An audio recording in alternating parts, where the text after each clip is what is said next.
Ladies and gentlemen, welcome to this discussion on perseverance. How do we survive in a world of turmoil? Every single day we read of people starving to death. In the Philippines right now, almost 10,000 people may have lost their lives. In Syria, 125,000 so far are dead, more each and every single day. In the subways, people kill each other. What type of world are we living in? So how do we persevere? How do we live and become better human beings in a world that basically is seeking tragedy and not humanity? So let me share with you just for a few seconds my philosophy on the world. And then we're going to ask my wonderful students to give their comments. I am a product of two parents who were in the Holocaust. My father was in Auschwitz, had the number on his hand. My mother was in Buchenwald and Skaržisko. They lost their entire families except for a cousin and a sister. I lost, because my father was married before the war, 2 siblings. I lost my grandparents, never knew them, cousins, aunts.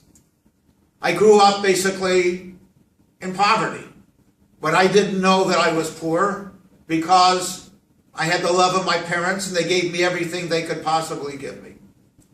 So what do I do when I'm depressed or down and I look at the world and say, I can't conquer? And the answer is, very simply, and this is Holocaust dark humor, at least I'm not in Auschwitz. At least I'm alive. And if you're alive, then you have the opportunity to do things. As long as you have the ability to have blood in your body, do not give up. Now, there are people that are going to put obstacles in front of you every single day of your lives. There are teachers that will tell you that you cannot succeed. There are teachers that will give you horrible grades, and you will go through life thinking that you are not a good student. Do not believe them. You have to believe yourself. Go into the inside of your inner being and say to yourself, I can do it. If people put walls in front of you, you've got to go through them. You've got to find some way to find an entrance into the path that you want. So at this point, I'm going to open it up to my students, and they'll tell you a little bit about their stories and hopefully how I've helped them overcome their obstacles. I'm Kyrie Manzini. I'm a student here. Dr. Rosenberg has helped me discover that I need to take time.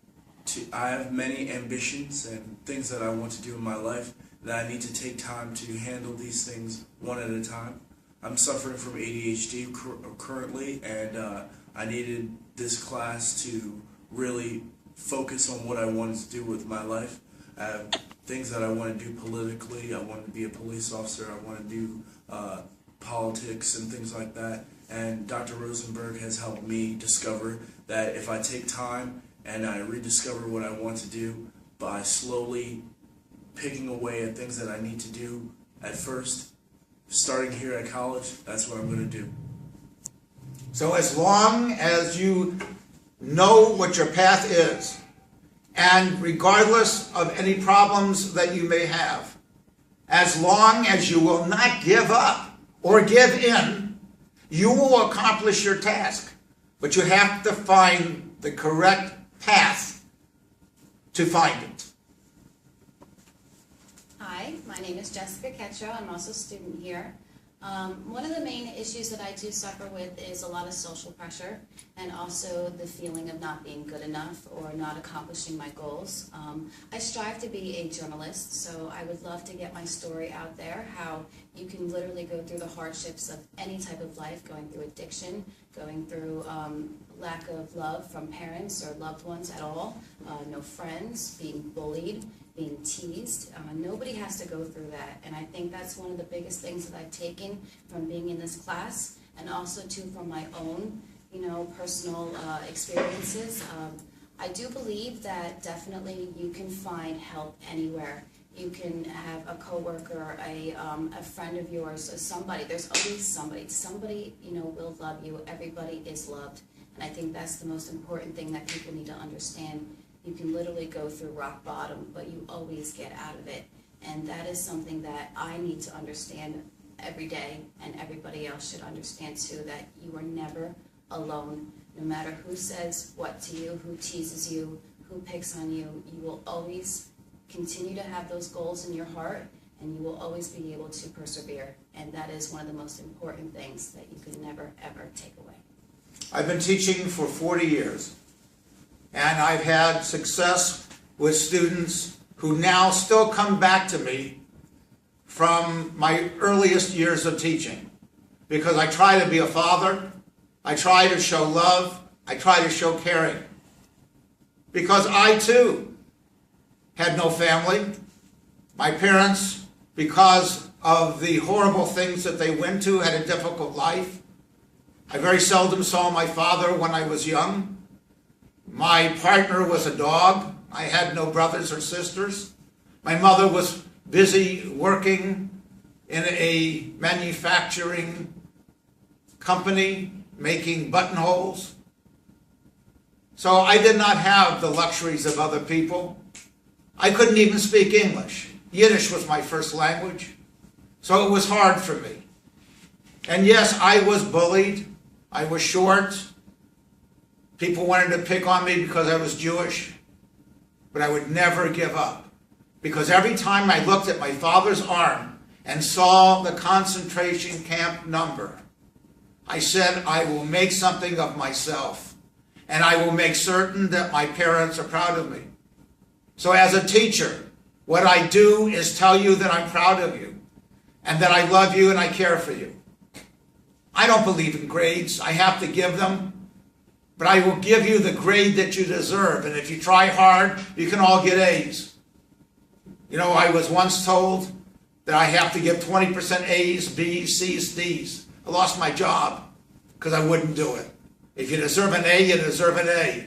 We live in a world where we judge people instead of loving people and encouraging people and motivating people. My next student. Hello, my name is John Johnson. One of the most important things I learned from Dr. Rosenberg is the fact that outside forces can never define who you are. As long as you stay focused on what it is that you want and you keep yourself grounded, nothing that happens outside can change your perception of yourself. So they can say you're too tall, you're too short, you're too fat, you're too skinny, but until you say those things about yourself, the only thing that becomes true. So you just, like me personally, I've been through any state rehabilitation program. I've been through it, whether it's been probation, rehab, multiple arrests.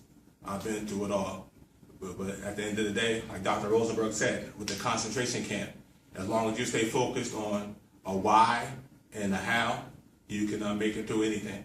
I'm sure his parents were probably wondering, okay, are my family members still alive, or where are they? They were thinking about something that kept them going, because they could have easily just one day gave up on life in the concentration camp, but they stayed focused on something that they were passionate about, and it helped them get through it. So you've heard some great things. Now students, many of you are trying to get into graduate schools, right? Some of you are taking SATs, GREs. Some of you are not doing well. Well, guess what? I don't think anyone ever had lower grades than I did. I have 2 doctorates. Not because I'm smart, not because I'm brilliant, because I wouldn't give up. I just would not give up. I was ordained. I didn't know much Hebrew when I came to the seminary. But I would not give up because I had a goal. And it was hard. I cried. Yes, I missed my parents. I had very little friends. But I would not give up.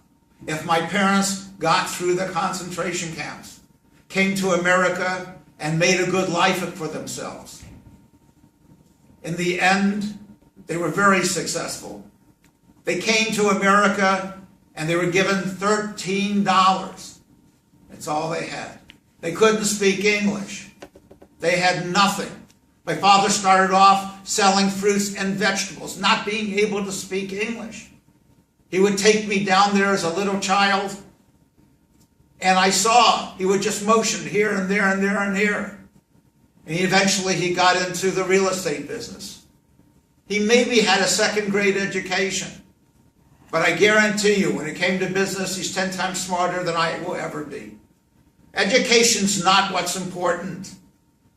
What is important is what you do with the education and what you learn from others. So I thank all of you for listening. I hope this gave you a lesson and some hope in the concept of perseverance. And may all my students and those of you watching never give up, never give in, and strive always to be successful.